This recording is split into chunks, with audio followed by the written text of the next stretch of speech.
ಜಗತ್ತೆಲ್ಲ 4 ಯುಗಗಳಲ್ಲಿ ಎಲ್ಲ ಮಹಾರಾಜರು ಬಡದಾಡಿದ್ದು ಭೂಮಿಗೆ, ಅದರ ಭೂಮಿ ಇಲ್ಲೇ ಅದ, ಅವ್ರ ಮಹಾರಾಜರೇ ಹೋಗಿಬಿಟ್ಟಾರ. ಯಾರು ಕೂಡ ಹೋಗ್ಯದ, ಆದ್ರೆ ಎಲ್ಲರೂ ಇದಕ್ಕೆ ಬಡದಾಡ್ಯಾರ. ಮಾಂಧಾತ ಬಡದಾಡ್ಯಾನ, ರಾಮ ಬಡದಾಡ್ಯಾನ, ಧರ್ಮ ಬಡದಾಡ್ಯಾನ, ನಾವು ಬಡದಾಡ್ತೀವಿ, ಎಲ್ಲ ರಾಜರು ಬಡದಾಡ್ತಾರ. ಸಣ್ಣವ್ರು ಸಣ್ಣ ಸಣ್ಣದಕ್ಕೆ ಬಡದಾಡ್ತಾರ, ದೊಡ್ಡವರು ದೊಡ್ಡ ದೊಡ್ಡದಕ್ಕೆ ಬಡದಾಡ್ತಾರೆ. ಆದ್ರೆ ಯಾರು ಕೂಡ ಹೋಗ್ಯದ. ಈಗ ನಿಮ್ಮ ಮನೆಗಳೇ, ನಿಮ್ಮ ತಂದೆಯವರು ಮನೆ ಕಟ್ಟಾರ, ಅವ್ರು ಕೂಡ ಹೋಗಿಲ್ಲದು, ಅವ್ರು ಹೋಗ್ಯಾರ, ಮನಿ ಉಳ್ದ. ಮನಿ ಅಂತದ, ನಾವು ಇರ್ತೇವಿ ಮಹಾನುಭಾವ, ನೀವು ಇರೋದು ಹೋಗೋದು ಅಷ್ಟೆ. ನಾವು ಇರೋರು, ಕಾಯಂ ಇರೋರು.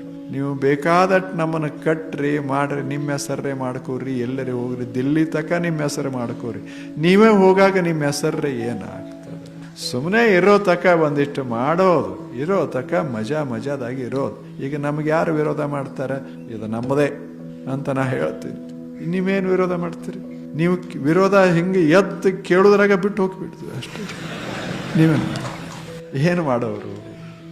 ಹೇಗಿರ್ಬೇಕಂದ್ರೆ ತಕರಾರು ಇಲ್ಲದೆ ಇರೋ ತಕ ನಮ್ಮದು ಅನ್ನೋದು. ತಕರಾರು ಆಯಿತು ಅಂದ್ರೆ ಹೋಗ್ಲಿ ಬಿಡ. ಹೆಂಗೆ ತಕರಾರು ಅಂದ್ರೆ ಕಾಲದ್ದು, ಕಾಲನೇ ಹಿಂಗೆ ಬರ್ತದ. ನಾವೇ ಹೊರಟು ಹೋಗುವಾಗ ಈ ಉಳಿದ್ದೇನು ತಗೊಂಡು ಏನು